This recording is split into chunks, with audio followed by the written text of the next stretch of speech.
Дәл мен ойлағандай болды. Скрипач осында. Келесіңдер ма? Әлде өзім тындыра берейін ба? Жоқ, асықпа. Біз қазір жетеміз. Артық қимыл жасамай қой.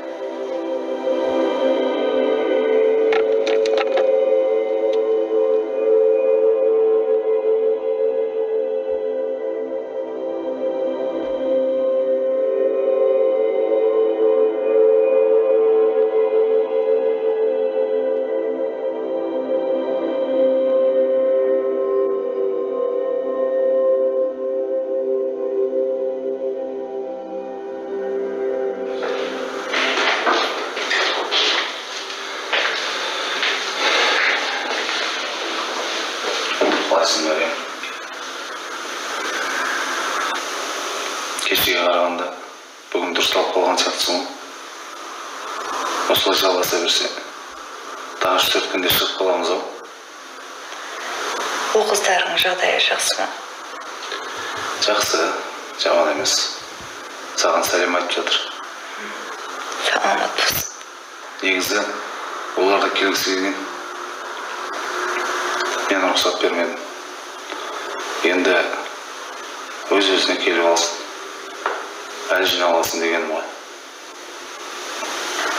Бүгін таңертең полициядан кеп жауап алып кеткен. Әлімжан, Мұхтардың өлгені рас па? Иә, рас. Сен әр нәрсені уайымдап, басыңды қатырып қайтесің. Өткен іс өтті. Болар іс болды. Бояу сөнді. Әр нәрсені уайымдап басыңды ауырта бермей, жай барақат жатып демалсаңыз. Жарай ма? Жарайды онда. Мен әлі дәрігерге барып жолығуым керек. Сен жатып демал.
Қалайсың, скрипач?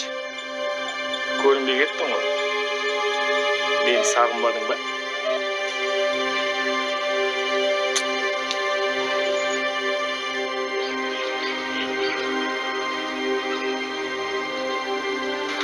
Өзіңіз білесіз. Мариям Сүйінованың жағдайы алғашқы түскен кезде-ақ өте ауыр болды. Мұндай жарақатпен аман қалудың өзі екіталай.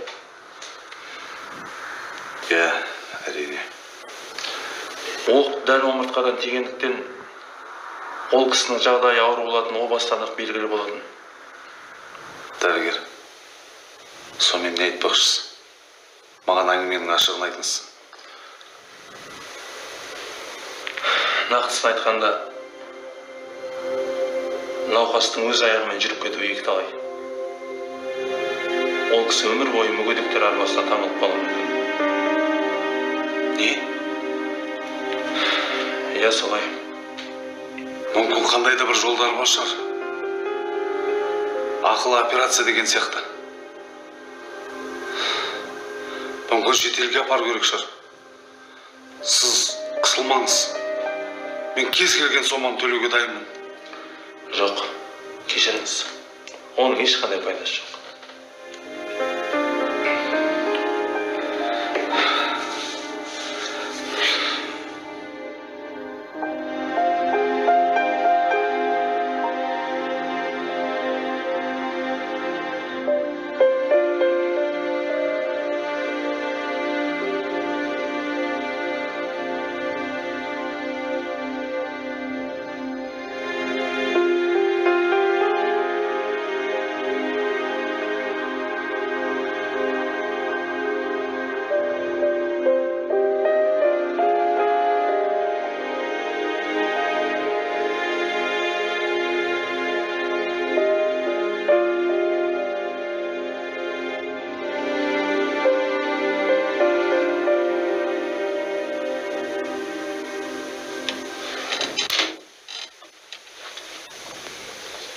Сонымен? Не сонымен? Мұхтар Махановтың өліміне қатысың бар екенін мойындайсың ба?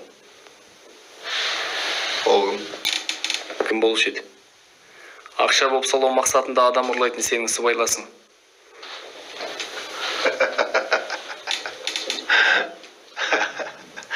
Күлкілі ма? Жарайды. Күлкілі болса да айтайын. Сен сол Махановпен сөз байласып, ақша боп салу мақсатында Мариям Үсенова деген азаматшаны ұрладыңдар. Оның өмір үшін ақша талап етіп. Ал ақшаны алған соң, оның көзін жоймақ болдыңдар. Бірақ сендердің өкініштеріңе орай, ол өлмей аман қалды. Бұл оқиғадан кейін сен Мұхтар Махановтың өлтіріп, бар ақшаны алып, тайып тұрдың. Солай ма? Дәлел. Дәлел болады. Сен уайымдама. Вот. Дәлел болсын. Сосын сөйлесеміз. Сен неменеге түк білмегенсің. Өтірік ақымақ болып тұрсың. Өзіңмен бір мектепте бір сыныпта оқыған сыныптас досыңнан ақша болып салап, сол ақшаның ішінен оған қарызыңды қайтардың. Сенің басың қатты істеген скрипач. Қайдағы дос? Қайдағы сыныптас? Қайдағы қарыз? Сен не айтып кеттің өзіңе? Білмеуші мен. Білмесең айтайын. Әсетов Әлімжан. Сыныптас досың. Әлімжан? Оның қандай қатысы бар бұл жерге? Скрипач. Олай өтірік ақымақ болмаш. Одан да бәрі мойындай сал. Сотта өзіңе жеңілдік болады. Сен ол туралы жақсы білесің ғой. Жоқ, енді Әсет Әлімжанның қандай қатысы бар бұл жерге? Ей, сен анау Махановқа өзіңнің сыныптас досың Әлімжан жайында наводка бердің. Сөйтіп, оның көңіл қосып жүрген әйелін ұрлап, оның өмір үшін ақша талап еттің. Махановқа да сол керек болған. Өйткені Әлімжанның көңіл қосып жүрген адамы Махановтың бұрынғы әйелі. Сен ол туралы жақсы білесің. Солай ма? Тоқта. Міне саған дәлел. Сонда...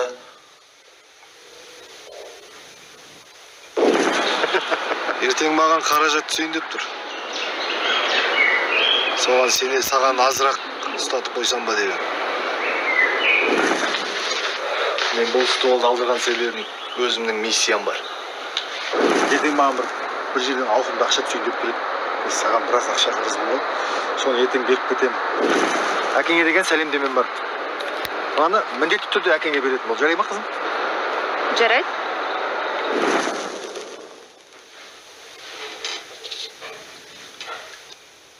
Сонымен Мойындаймыз ба?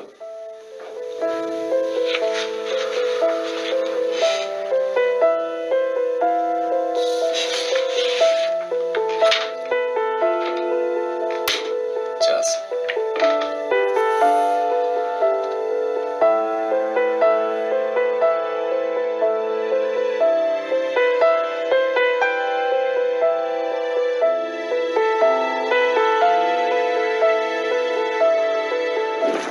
Нақтысын айтқанда,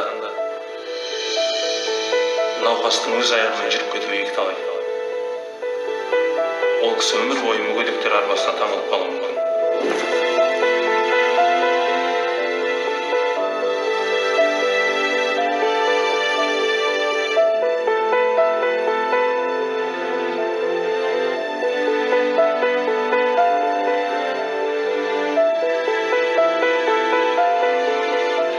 Әкешім, сізге бір сұрақ қойсам бола ма? Қой ғой, қызым. Мен Түркияда жүргенде біраз жаңалықтар болыпты ғой. Не жаңалықтар екен? Маған Динара мен Дархан жағымды бір әңгіме айтқандай болды. Не әңгіме? Сізді біреумен танысты дей ма, рас па?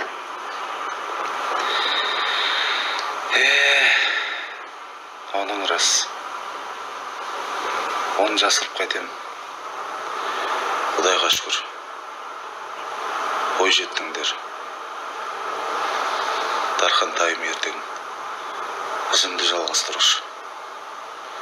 Сендерге айтарым.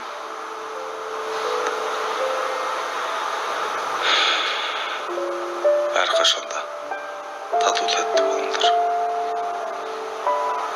Бауырдан артық бұл өмірде ештеңке жоқ. Бір-бірлеріңе қамқор болыңдар. Ауырмалдық деген сезімді ешқашан жоғалтпаңдар. Адал болыңдар. Аман болыңдар, қарақтарым. Әкешім, жаңа кісімен біз таныстырасыз ба? Таныстырам. Марқұм аналарының орынбасар адал жарыс дегенім рас еді. Я білем, туған аналарының орнын ешкім баса алмайды. Дегенмен де